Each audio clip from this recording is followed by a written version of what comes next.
Yeah, hey guys, welcome to another episode of All Things Reviewed. So let's look what happened to Vivek Ramaswamy with Dogecoin. Let's take a look here. Just getting this video ready for you guys. Center stage, Elon Musk is doing Nazi salutes, but one person is conspicuous basking in glory. His son Barron is taking center stage. Elon Musk is doing Nazi salutes, but one person is conspicuously absent from the limelight, and that is Vivek Ramaswamy. He attended all the inauguration day events, but his presence was limited, not like other Trump allies and advisors. So what happened here? Apparently, there's been a breakup. Vivek Ramaswamy has left the DOGE department. DOGE stands for Department of Government Efficiency. It was announced by Trump in November. Its job is to downsize the US government, to cut the bulk and to boost efficiency. Trump and Ramaswamy were supposed to head DOGE together. But Ramaswamy is out. Why? Reports say he was booted out by Elon Musk and that Ramaswamy could now return to his state of Ohio. Apparently, he plans to run for governor there. But how did things unravel so fast? Well, Vivek Ramaswamy never fit the classic Republican mold. He is not white, he is not Christian, and he is not experienced. Vivek Ramaswamy is just 38 years old. He is a newbie in Republican politics. Then how did he shoot to fame? Thanks to his loyalty to Donald Trump. Ramaswamy modeled his politics on the US president, the same brash attitude, the same disruptive policies, and the same corporate background. The difference is that Trump made it work, but Ramaswamy could not. A lot of Republicans did not like his brash attitude. We saw that late last year. Ramaswamy triggered a debate on H-1B visas. He said American culture venerated mediocrity over excellence. Apparently, that was the last straw. Let me quote what an insider said. Republicans wanted him out before the tweet, but kicked him to the curb when that came out. Reports say Vivek Ramaswamy had a plan charted out. He wanted to work at DOGE for a while, maybe get some achievements under his belt, and after that, he wanted to run for governor. But Elon Musk had other ideas. He did not think that Ramaswamy could run DOGE and campaign for governor. So the solution? To let him go. It also tells you how powerful Elon Musk has become. It tells you where Ramaswamy stands, largely isolated. This is the second time Republicans have targeted him. The first was during a Senate bid. When J.D. Vance became vice president, it opened up a vacancy. Vance was a senator from Ohio, so someone needed to fill that seat. And reports say Vivek Ramaswamy mounted a campaign for it. He wanted to become a senator, but he was denied. Now he wants to run for governor. It should be interesting. Let's see if Donald Trump endorses him or not.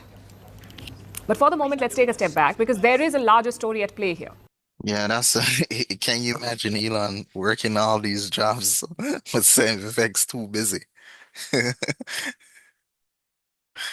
That's the thing, eh? Elon has Tesla, SpaceX, XAI, and so many Boring Company, and he's too busy. Yeah, that's still funny. Let's look at let's look at Valitainment's view on this. Again, sorry for the ads. Different stories. First, rumors started circulating that Vivek will be stepping down from DOGE, Department of Governmental Efficiency, if I'm not mistaken. And they're like, yeah, no, I don't think that's happening. Well, then it's like, well, he's stepping down because he's running for governor. Oh, okay. So he's stepping down because he's a governor. He's running for governor. Then when you hear Vivek talk about it, and Vivek talk about it on Fox, story says where Vivek even quotes it. I think there's a tweet where he says, "It was my honor to help support the creation of DOGE. I'm confident that Elon and team will succeed in streamlining government.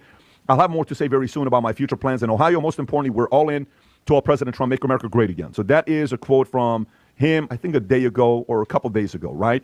And then while I'm on Will Kane's show, he asked me a question about, Trump wants Vivek to consider running for Senate. I think somebody wanted him to consider running for Senate. I said, I don't think he's a Senate guy. I think he's more an executive guy. He needs to be governor over being Senate. And now conversations are coming up about him running for governor. Tom, your thoughts. Do you think this is because of him running for governor that this is stepping down? Do you think there's conflicts between him and Musk?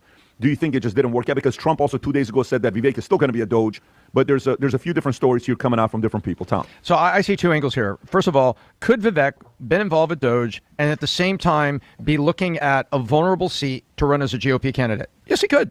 Absolutely could. How much is Doge an appointed position, like an ambassador? Ambassadors sometimes keep their businesses running, keep things going on the side, and they're also an ambassador. So, could he have been working on Doge and be governor? I think he probably could have. That's one side of it. That's the rational explanation. The other side I look at it is, he's really an alpha, and Elon Musk is an alpha. And Ramaswamy, you see the way he opened up the debate, how direct he was. He's a guy that doesn't mince words and is unafraid to turn it up to 11 and come after you.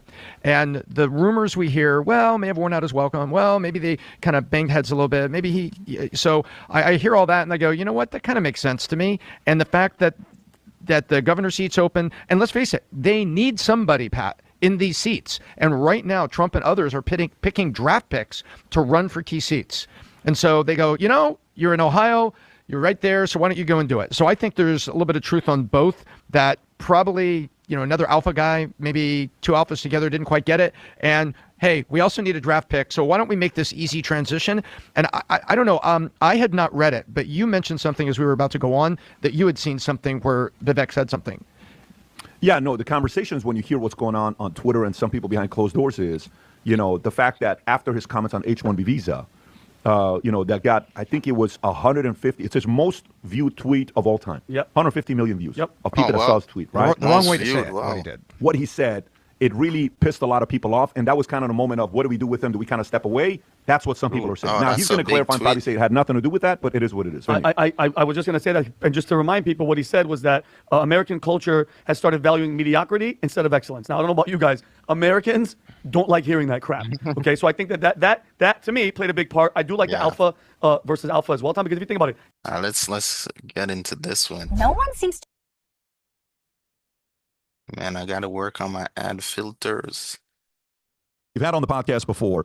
Ann Coulter, I think you and her are, on a show together. You're doing something together. And she asked this question. I just want to get your reaction on. Rob, go ahead and play this clip.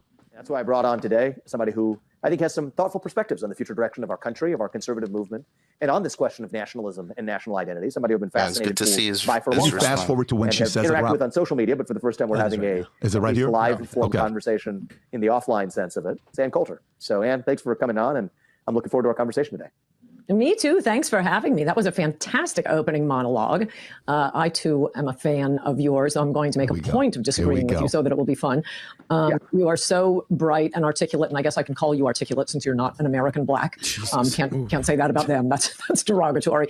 And that was a great opening segment. Lots of things to talk about there. Oh, and I agreed with many things you said during, in fact, probably more than most other candidates when you were running for president. But I still would not have voted for you because you're an Indian. We'll get back to that. just skip over the racism.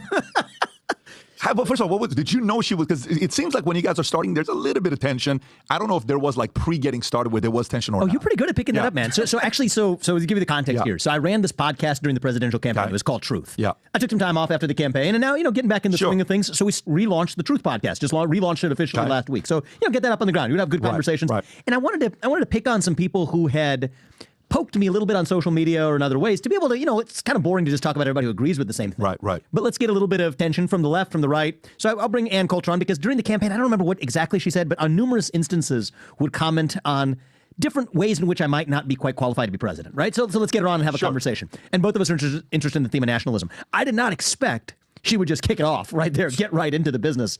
And I think it actually made for a really good conversation, believe it or not. Of course, I disagree with hell like her on that being a criteria to be the U.S. president is her description of whether or not you're an Indian. I'm born in the United States. I'm as American as they come. But I thought it actually formed a really strong basis for an honest conversation that we otherwise don't have.